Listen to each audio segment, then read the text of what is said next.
Hey guys, thanks for watching. Quick reminder, before you go, make sure you hit the subscribe button if you haven't done so already. Also, we all have that one person in our lives who could really use these details. Be a friend. Make sure you get them this video. Thanks again for your support, everybody. Yeah, this is how we started. We were doing arm drags. That's where I left off last week. So just a quick recap, and we'll get started. In the beginning, let's just do an easy warm-up. And the warm-up was pretty simple. We said that we either had double insteps or we were controlling the kneecap with 2 feet, okay? And then we were trying to grab onto his hand, right? And then we're gonna say we're just one dominant side, but we're gonna do 2 variations of it, okay? So what I was trying to do, okay, I was trying to push his hand down so that I affect the lat muscle so that he isn't able to yank out efficiently.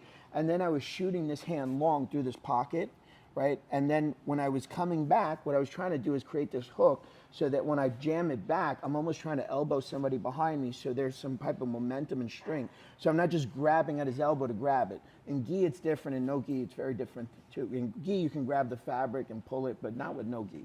Okay, so you're shooting it through, and this is where we left off. We hammered this guy back, and it landed like this.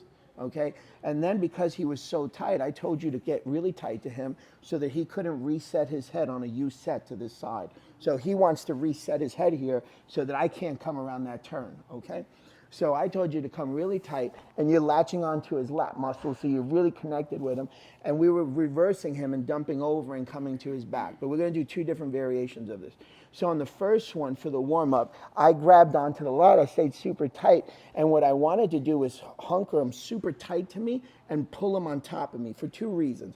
One is I don't want to lose connection of these flaring hips, because if I'm sitting back here and I don't pull him tight, he's going to flare that hip, and now I'm going to have an issue where he's coming forward and now I'm getting passed on this, okay? Secondly is I want him on top of me because first, I just told you about the hips, so that I'm really tight to him so he doesn't get a chance to flare them, but I also want to lift him above me. I right now don't feel comfortable right now only because his head is below my nose line, so the top of it, so there's too much weight distribution. I personally would yank him up here.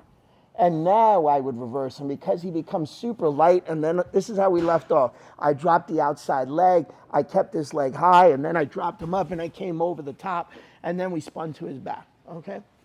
That's where we left off. So we said we're gonna do 2 variations of this, okay? On the second one, I'm like this, and I pull down, and he's fighting like crazy to reset his head. So I take my leg out because he's gonna get to the shoulder eventually, and I'm having a hard time yanking him up because he's basing with this hand, right? So he's countering me back because he's trying to get his head onto this side, and I'm yanking, or he's too heavy for me, and I'm going, damn, I can't get this guy up. He's too big for me, right? So I take this hand, instead of it being here, it's gonna be a Y wedge. So this guy is my hook, right, on the false grip of this tricep. This guy's wedging. So what I'm looking like is this, a Y wedge with a false grip. So I'm owning the back of this tricep. And what I wanted to do is I realized he wants to do the opposite. He wants to get this head onto this side. So I take my far side leg out and I shoot forward. My goal at this point, obviously I can grab this lat, but I'm just gonna ask you at this point to put your back heel into the pocket right by ankle to ankle. Okay, so I'm gonna do 2 things right now. I'm gonna pull at this ACL, but I'm gonna kick out the far side leg. So I'm controlling it in 2 spots. Okay, so I'm kicking out that leg so there's no movement of it. I'm sitting on the calf with my far side leg, and now I'm pulling out the ACL from ankle to ankle. Now I'm able to slide up and throw my second hook in, and now I have both hooks and I'm starting to come under the neckline. So we're gonna do 2 variations of the drag, okay? The first one, pretty simple. I press down, I shoot through, I pull him tight, I grab onto his far side, I stay super tight, I heist him on top of me, I dump him over as we come up. I'm right here, right behind him. I'm not losing connection of that tricep. If I want to come around and take the back, I can. If I want to dismount, I could do either one. It's your call on it. Don't lose the back of the tricep. We emphasized that the other day. On the second one, same thing. I come here, I go yanking, but I'm over here trying to pull him, and I can't get him up on top of me. So I drop that lat and I Y wedge, false hook, Y wedge. Do not lose it. I'm taking my far side leg out, and now I'm pulling myself forward so that I can clear the tricep, and now I'm here. Okay, now if I want to grab that far side, I don't need that up here. Now I could stay here at the belt line because I'm going to affect the rotation of the hip, so I don't need this right now. I've beat the tricep with my body line. I'm totally behind it. I'm not grabbing here. That's had a purpose before. That had a purpose for the head replacement, also had a purpose to lift him up on top of me. This has no purpose grabbing up here. Now my whole goal is affecting rotation of the hips. So now this hand that goes from the Y wedge goes to the hip line. Now I'm inserting backwards, okay? My heel's coming ankle to ankle. I'm not gonna stop pulling as I kick out that far side leg. I would love to be on the calf. Now as I kicked out and I altered the hip line, I do not leave him. This far side leg staples onto his calf so that I control him. I slide up, I make a nice side tight contact, spinal cord to spinal cord, and I'm throwing my second hook in. Let's partner up, you're on for two. The second one, they come like this.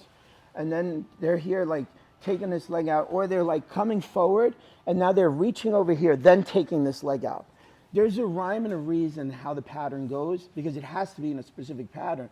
Otherwise, like you're not, the guy will just pass you. You're like this, and now you just got this, okay? And now I go yank him forward, and he's doing his best to like pull back on me, and I'm like this, holding on for dear life. How am I gonna my first goal is I can't let him flare his hip. So that's the reason I kept these insteps super tight on the inside, because I gotta feel if I lose this hip, I'm gonna be sitting like this. Where am I gonna go? He's gonna flare that hip. That's why I want, or I'm gonna own this and hold on to it, because I'm like this hanging back here, and I'm going, man, I got this arm and I don't wanna let it go. I'm doing everything I can to hold on to this arm, because I don't want it, because if he flares this hip right now, I'm going to catch this hip up in the air, and now I'm going to start bringing this thing to me, and now I'm going to start attacking that leg, okay? But I'm like this, and I'm telling you, you were here. So I got to be deep on those insteps, and I'm almost, it's not, you know, reverse delahevers are this leg on this leg, and outside delahevers on this, but it's the same hook. I don't care who they name it after, right? I'm here like this, and now I'm here like this, and I'm pulling at this, and I'm like this. And now you can see my toe line in case he flares. I also have a secondary one that in case he flares this, I hook with the other one. Like, you still got to beat me two ways on this, right? And if you beat me on both, then I'm out of that pocket. No way, okay? But I'm like this, okay? And I just told you before, those insteps were here. And now you're hanging. This is your first move. You don't take this and reach. Now you're like this, and you know, he's gonna go right on this bicep with this hand, like this. And now you're reaching over here, and he's not gonna reset this head. Now he's gonna lose you, and now he's gonna pass you, right? So this hand's a Y wedge for a reason. I'm like this hanging back here, and I'm pulling and pulling and pulling. I drop this to go Y wedge. So I reinforce this grip, because people that can see, let's turn this a bunch of different ways. I'm like this, and I'm holding onto the back of this tricep, because that's the only thing I care about right now. I don't care about anything else you're doing. And now I'm taking this leg out, but I also have that secondary in case I lose that flare. Now I'm dropping this. I'm like this now. We were here at this back, now I come here and I Y wedge. Now I can drop it, but I don't retract that leg.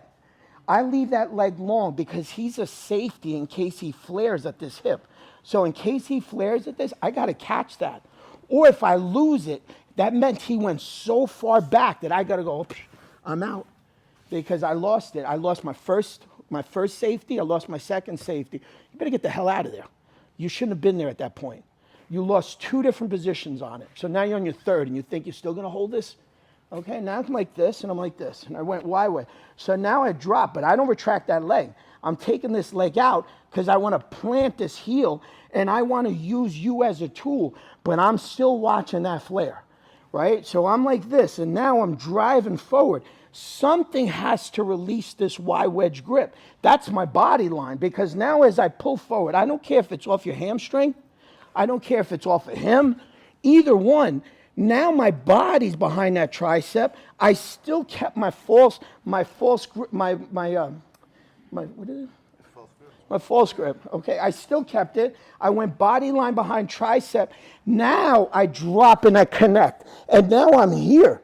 and I'm hanging on from the side where I'm trying my best to put my foot in between his ankles, because now I can start affecting the ACL when I rip back, because all I really wanted to do was affect the tilt of the hip. The hips were parallel with the ground right now, but now I'm pulling at the ACL, number one. Number two is I'm pulling at the ACL, and I'm pulling at the hip too, because I'm owning that hip, because I want to be able to slide up, and I'm going to control this hip. When you leave, you'll remember, your wife is going to go, holy shit, what are those marks on the side of you? Because I'm going to be digging my nails and everything in, and if you got a little bit of belly fat, I don't know if you can grab onto it, I'm going to give you the biggest red mark that you've ever felt in comp, right? So there's a reason why I'm asking you to drop certain things, okay? And there's a pattern for it, because it has to make sense in how you climb this ladder. Otherwise, if you just randomly put your hand, you don't understand like what he's doing. Okay, guys, let's partner up and do it again. This morning, the drilling class for the next month to PANS and the world is all scrimmaging. I'm done teaching. If you need to look at something, go in the Happy Pill. There's enough stuff that you can look up. But in that class, it's scrimmaging. It's going to be nonstop. And you got to experience it today, how hard it is to score on somebody. And then I explained earlier about like a high-level guy that you'll know when they compete. I know right away, and he knows. It's like the moment you go into side control, a guy doesn't compete, he lets you all of a sudden you're down and the guy's side pin. High level, guys competes all the time, he never accepts anything. He fights the turtle, he shoulder roll. You'll know right away, this guy competes. Every time like coming up when I roll, I knew right away, like if somebody competed or not. Like people accept side control and stuff like that, that as the person hasn't competed, like or competed enough. So let's talk about this for 1 second. So the reason I'm saying if you want to come to the drilling class, it's all going to be scrimmaging. And it will help you. Whether you want to be into real fighting, street fighting, UFC, it'll all help you because it all revolves around that. So let's just talk about this for 1 second. When you come like this, and now you're here, and now we're going to do two things. I'm not stopping the pattern. I'm going to keep the pattern going, but I'm just going to add little things. Remember the first one. I come like this, and now I'm like this. We're going to do two different versions, actually, of the second one. I'm like this, and I told you to make this Y wedge, and you come forward, and now you drop this behind his Achilles, and you start pulling him like this, okay? When you land here, okay, you know what he's going to do?